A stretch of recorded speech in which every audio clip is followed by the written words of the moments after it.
Coming up this week, Tesla bumps the range of the Model S a little bit more. The ID.4 and Mustang Mach E get official EPA estimates. Nissan is planning their own EV truck, and more.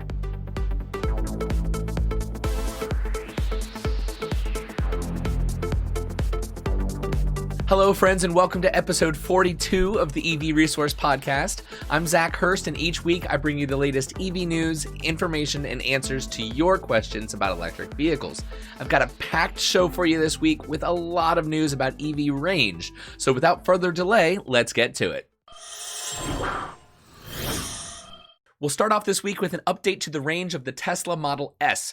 A recent post from Electrek shows a submission by one of their readers of a Monroney sticker for the Model S and a 409-mile range. Now, this isn't the first change to the Model S this year, as Tesla and the yet-to-be-produced Lucid Air seem to be exchanging some healthy blows in a statistics rivalry. When Lucid unveiled the 406-mile range for the base Lucid Air earlier this year, they didn't directly point out that it was 4 miles more than the Model S, but they didn't need to. The internet and us podcasters and YouTube people, we all did it for them. And while the car isn't actually being produced yet and therefore not a threat to Tesla directly, Elon took to Twitter very shortly thereafter and said that Tesla would be lowering the price of the Model S to $69,420, something that I've mentioned on the podcast before. So up until this point, it seems that Lucid has still maintained that 4 mile of range slight advantage over the Tesla Model S. Although now it does seem like Tesla may be one-upping Lucid yet again with this range increase. However, interestingly enough, their webpage, Tesla's webpage, still shows 402 miles range for the car, and the EPA's webpage hasn't been updated either. So is this real? I don't know. I guess only time will tell. If it's on a Monroney sticker, it's got to be official. I mean, that is a very official government-mandated document, so you cannot lie on that. But the fact that the EPA's page and Tesla's own webpage are still showing the 402 miles is somewhat suspicious. So I guess we'll give it some time and see how it all shakes out. But certainly if this is a range increase for the Model S, it will be a very shining competitor to the Lucid Air when Lucid ends up finally making that car. Sticking with the Model S, Tesla has increased prices significantly for the next European batch of Model S and Model X vehicles. Tesla owners across Europe are reporting that the automaker recently updated its online configurator with an important price increase across the board. Now, prices vary across different markets, but the price of both vehicles is roughly $6,000 more expensive after the update. And in Germany specifically, the Model S now starts at about 82,000 euro, or the equivalent of 98,000 US dollars. The price increase follows a significant amount of price drops for those vehicles here in the US. So that's kind of interesting that they're lowering the price of the Model S and X here, but raising that for the next batch of vehicles going to Europe next year. So now the Model S is about $30,000 more expensive in Germany than it is here. Now, of course, the price for Germany also includes the value-added tax in the price, but those taxes are currently down at 16% because of the coronavirus, but planning to go back up to 19% in 2021, therefore making that price change even more significant. The increase in Europe is for the next batch of Model S and X vehicles that Tesla plans to produce, so they won't actually be delivered until March of 2021. Here in the US, Tesla is listing a 3 to 5 week lead time on new orders. So there's a lot of speculation about what this could all mean. Now, Fred Lampert over at Electrek says that this price change has re-sparked rumors of a refresh for the Model S and Model X, although for the life of me, I can't make that connection. And that is something that Fred and Electrek, they've been kind of trying to push this narrative for quite a while now, actually, of a refresh on the Model S and Model X, or an interior refresh. And while that is definitely needed for both models, I don't really see what an increase in price suggests that might be related to that. Maybe I'm missing something. I don't know. I mean, I can see possibly a situation where they're trying to sell as many of the Model S and Model X here in the US because it's less expensive for them to deliver them. They don't have to ship them across an ocean. But then if they were to do a refresh, assuming, and of course at this point that is a big if they were to do a refresh, then it would make sense to raise the price. And if that's what's happening, then it could suggest that the next batch of Model S and Model X vehicles going to Europe next year in March would be a refreshed option, therefore more expensive. But that's all very speculative, and I am not connecting the dots any more strongly than that. So let me know what you guys think. I mean, this is certainly something that Fred's take, I mean, he's got a lot of experience with Tesla. He's got people that are constantly giving him information, insider information, if you will, that work at Tesla. So I would hope that he knows a lot more than I do. But just based on what I was reading, I'm not seeing it. Getting back to our topic of EVs and range this week, it seems like we have an update to the expected range for the Tesla Semi as well. At the European Battery Conference on Tuesday, Elon Musk said that achieving a Tesla Semi with an 800-kilometer range will be easy, and eventually Tesla will achieve 1,000-kilometer range for long-haul trucking. Talking via live stream at the event, which took place, I forget, it was the afternoon, but honestly, if Elon was in California, it would have been at 2 o'clock in the morning. So, you know, there's even more evidence that he's an alien and doesn't sleep. Elon had said that Tesla already has some 800-kilometer range semi-prototypes that it has been running for over a year. And he said that such trucks would have the same abilities as a regular 40 metric ton diesel truck. He said, quote, "Getting a range of 500 kilometers is quite easy and trivial, to be frank. For long-range trucking, up to easily 800 kilometers, and we see a path over time to get to 1,000 kilometers with a heavy-duty truck in the order of 40 metric tons total mass. We think this is going to be extremely competitive and compelling," end quote. Now, 40 metric tons is roughly 88,000 pounds, which, at least here in the U.S., is more than a semi should ever be carrying or total weight, as 80,000 pounds is the legal limit. Now, there has been some criticism about battery trucks being that the batteries weigh so much, it offsets the amount of cargo that you're able to carry. Obviously, you want the cab, the truck itself, the tractor, if you will, to be as little of the weight so that you can carry even more cargo. Well, with Tesla's batteries, Elon has actually said that the weight will be almost comparable to a diesel truck, so that concern should be really pushed out the window. Now, all of these claims by Tesla about the Semi seem to be something that they could easily make because they've got some prototypes on the road, but they aren't actually making the Tesla Semi, at least in terms of a production model that we can see on the streets being driven by their customers. It's been 3 years since Tesla unveiled the Semi, and at this point, it seems like the big holdup is with battery supply. So Tesla seems to be working that out before mass producing the Tesla Semi, but honestly, if anything that they have revealed to us on Battery Day more recently could be incorporated into the Semi, I think that we could easily see this level of range, possibly even more. Tesla can get anywhere close to these numbers for the Semi. I have a sneaking suspicion that they aren't going to be able to keep up with demand for the truck. And when it comes to battery supply, they're going to have to make some really, really important decisions about which vehicles they prioritize. So moving on to a press release from Volkswagen this week, they say, quote, "Volkswagen of America Incorporated is pleased to announce fuel economy figures for the 2021 ID.4 electric SUV. The ID.4 First Edition and Pro models have an EPA estimated 250 miles of range on a single charge. The EPA estimated fuel economy for city driving is 104 miles per gallon equivalent.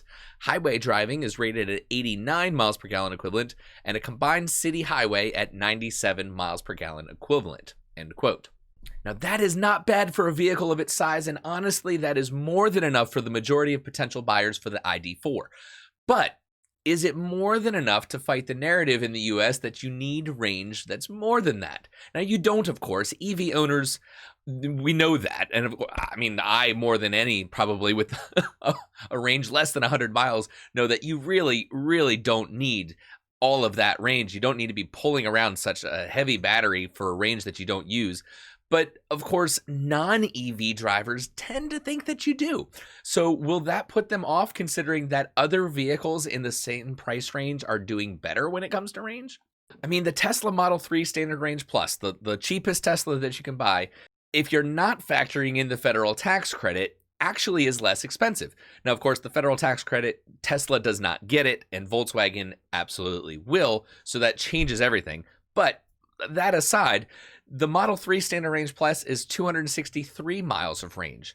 The Chevy Bolt, which also does not get the tax credit, is 259 miles. The Hyundai Kona Electric, which does get the federal tax credit, is 258 miles, and possibly one of the biggest upcoming vehicles to consider, which also would get the federal tax credit, would be the Ford Mustang Mach E, and that also got an EPA range estimate this week. Now, admittedly, only 2 of the 4 powertrain configurations for the Mach E best the ID.4, but they do so by a good margin.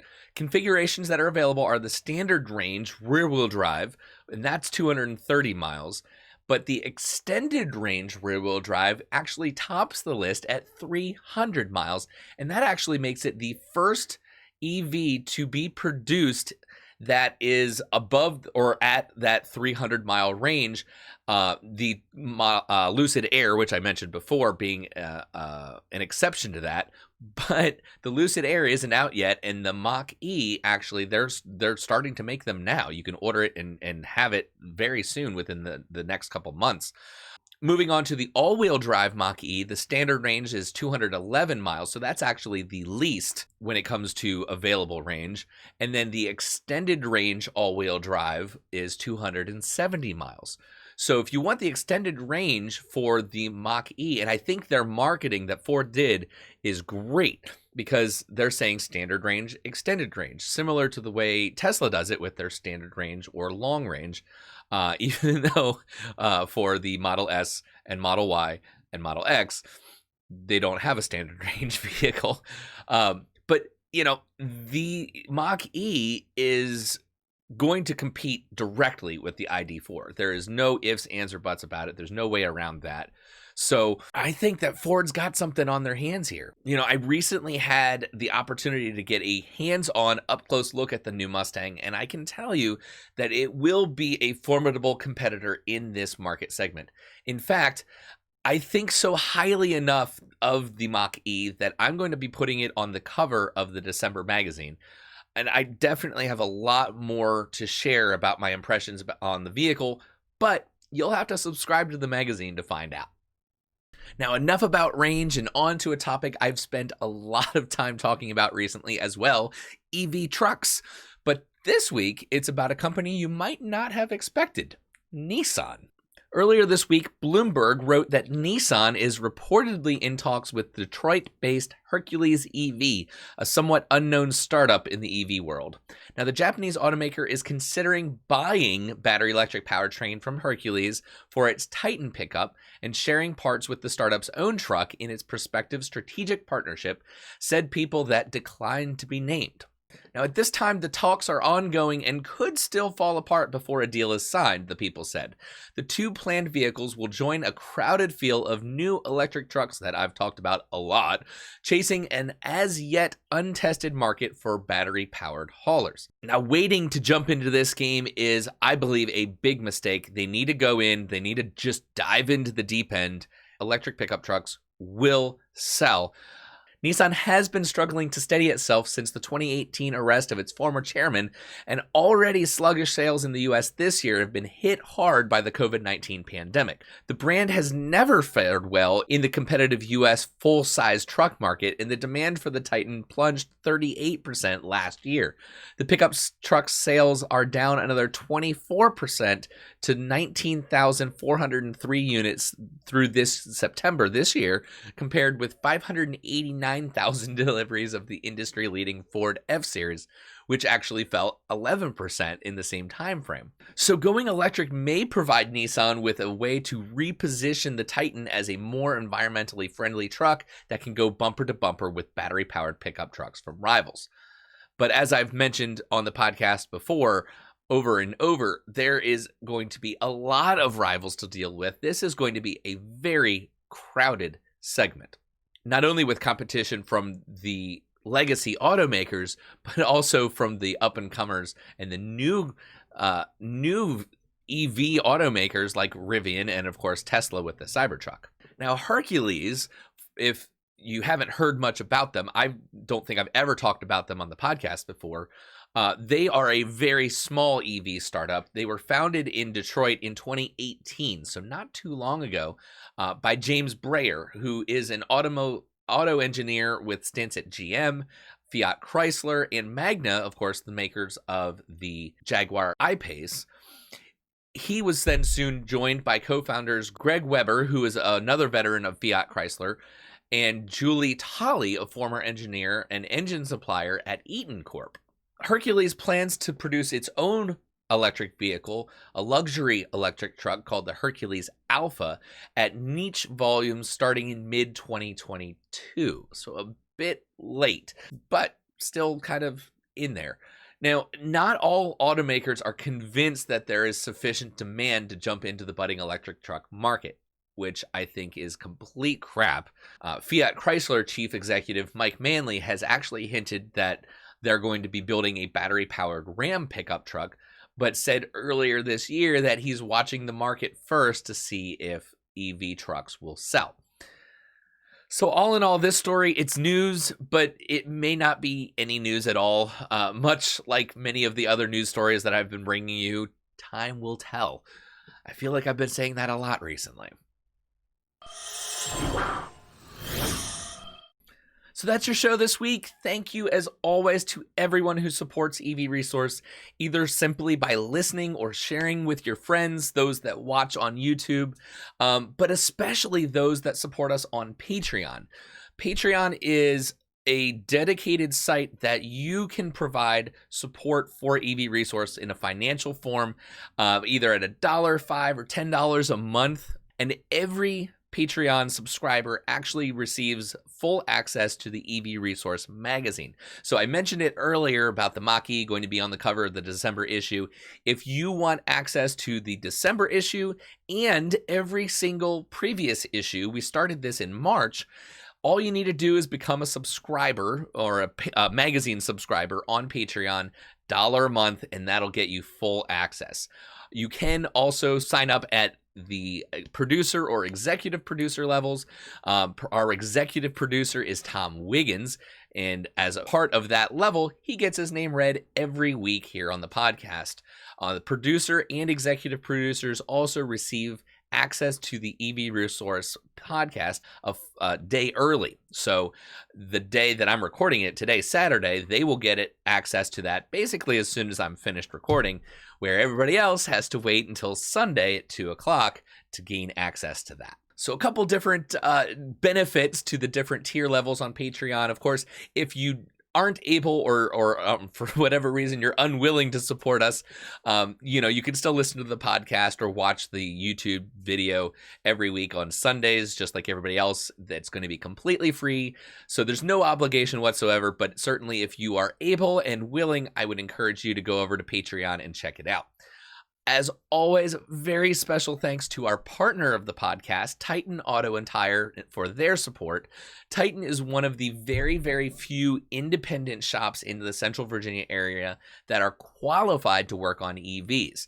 They work on my car, what little work it needs, but still, I take all of my vehicles there, and from hybrids to Hummers, they can fix everything. So even if you have a gas-powered car, but you're only listening to the podcast because you're interested in EVs, if you live in Central Virginia, go take your car to Titan. They're super, super friendly, and they will take great care of you.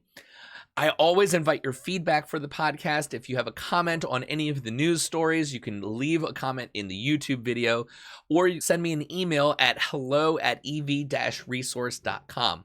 If you haven't already, subscribe to the podcast either on the podcast platform that you're listening to or on the YouTube channel. And that way you'll get all of the future episodes of the EV Resource podcast delivered to you automatically. You don't have to search for it week after week after week. It'll just be here for you when you want it.